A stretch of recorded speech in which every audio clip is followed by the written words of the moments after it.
I was the biological daughter of the Stone family. With my gossip tracking system, I played the part of a meek, obedient girl on the surface, but underneath, I would strike hard when it counted. What I didn't realize was that someone could hear my every thought. Even if you're our biological sister, Alicia is the only one we truly acknowledge. You need to understand your place, said my brothers. I must have broken a deal with the devil in a past life to end up in the Stone family this time, I figured.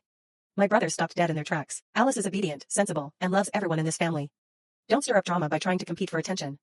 I couldn't help but think, well, she's sensible enough to ruin everyone's lives and loves you all to the point of making me nauseous. The brothers looked dumbfounded. Chapter 1 You are finally home.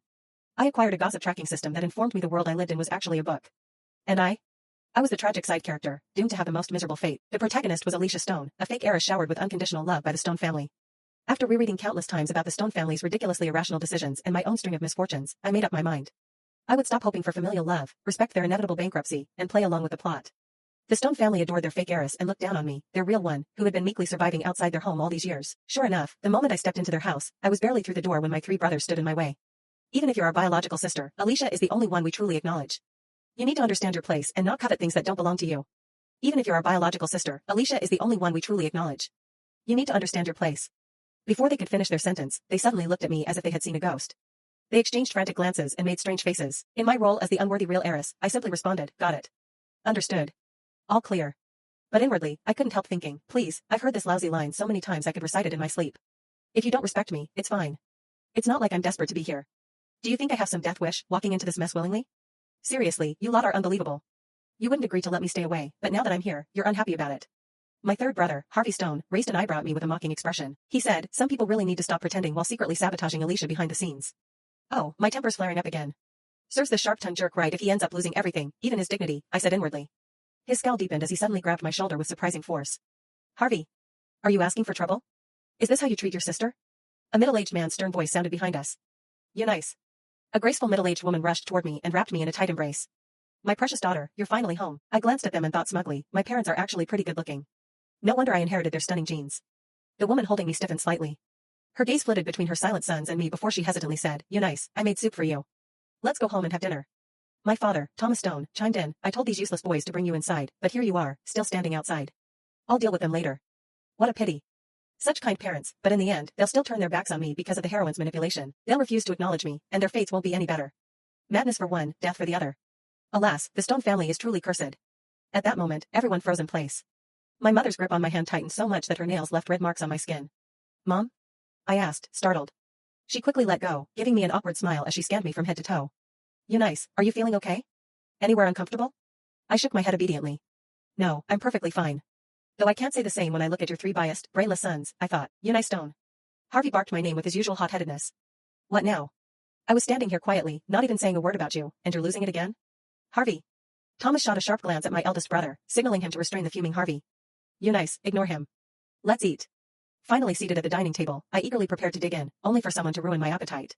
My second brother, Jimmy Stone, placed an empty bowl beside him and spoke slowly, you nice, you're probably aware there's another girl living here now. Her name is Alicia. She's not in good health, so I hope you can get along with her and be more accommodating. The rest of the family stayed silent, clearly agreeing with him. All right, I said calmly. Here we go again.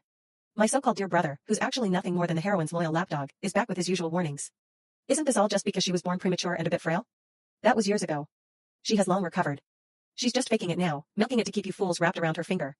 Honestly, I can't stand how gullible these brothers of mine are. Before I could mentally rant any further, a light, sweet voice drifted down the staircase. Dad, Mom, guys. Like clockwork, my parents and brothers stood up, as if the family's little princess had descended from heaven itself. My mother, Natalie Stone, glanced anxiously between me and Alicia, as if worried I would fail to get along with the fake heiress. Outwardly, I stayed as composed and serene as ever, but in my head, I had a soundtrack playing just for her grand entrance. Here she comes, strutting toward us with the cheerful stride of someone about to bring ruin and chaos to this household. Chapter 2 She tried to hurt me in secret. Alicia noticed the unusually tense atmosphere downstairs and smiled faintly, moving in as if to hug me. So, this is my little sister. Welcome home, she said warmly, her tone light and cheerful. As she spoke, she flitted toward me like a butterfly, aiming to throw herself into my arms. Instinctively, I sidestepped. Good thing I moved fast, I thought. If I hadn't dodged, that needle in her hand would have ended up in me, and knowing myself, I'd have reacted without thinking and shoved her back. Then, the family would have accused me of bullying her over my so-called grudge about our backgrounds. That would have sealed my fate, setting the stage for me to be kicked out of this house down the road. Such a schemer. She must have been some devious old hag reincarnated in her past life. Alicia froze mid-pounce, her expression briefly stuck in an awkward grimace before she lost her balance and fell on the dining table. A mess of soup and drink spilled all over her, soaking her from head to toe. Drenched and visibly shaken, she shot me a pitiful look and doubled down, her voice trembling as she played the part to perfection. You nice, do you hate me? Is it because I took your place? I understand, I really do. You have every right to resent me. But I love Mom, Dad, and our brother so much. I don't want to leave him. Please don't make me go. For a moment, everyone stood there in stunned silence, unsure of what had just happened. But sure enough, someone fell for her act. Harvey stormed over, his face livid as he helped her up. Eunice. What's wrong with you? Why did you dodge her? She was just trying to say hello. I rolled my eyes inwardly. Only an idiot wouldn't dodge that. Did you not see the needle in her hand? Honestly, she should have stuck it in your eye to drain that waterlogged brain of yours. Blinking innocently, I shrugged. It was just a reflex. Alicia, still dripping and looking utterly miserable, tried to defend herself. Mom, Dad, I didn't. But before she could finish, Harvey cut her off. Eunice's been in the entertainment industry for years. God only knows how filthy her heart is. Why would anyone believe her? Alicia curled up in his arms, a faint, mischievous smile tugging at her lips as she shot me a provocative look. She was just waiting for me to lose my temper and start shouting. Well, excuse me. So it's my fault I'm in the entertainment industry now, huh? Let me remind you, this whole family of yours is already neck deep in it. Your eldest brother's some hotshot CEO, your second brother and Alicia are actors, and you? You're a singer. Not one of you is not in the industry. So, what is it? Is being broke a sin? If I hadn't stumbled into this business by pure accident, I wouldn't even have enough money to eat or go to school. But sure, you lot are so noble, so pure, right? Meanwhile, I've been grinding my way through, keeping my head down, working extremely hard. And why am I still stuck as a C-list nobody? Because I refuse to play along with dirty deals, that's why. But your precious little sister? The heiress flaunting her wealthy background? She's climbed her way up by hopping into bed with more men than I can count on both hands, and yet, you fools still treat her like some pure, untouchable treasure. You're talking nonsense. Before the perpetually hot-headed Harvey could react, someone else cut in. Alicia's face flushed red as she jabbed a trembling finger at me, practically yelling, "You are talking nonsense." Huh? I blinked, taken aback. What did I even say? Heaven is my witness, I hadn't said a single word out loud. Sure, I might have been silently roasting them in my head, but I swear my lips never moved.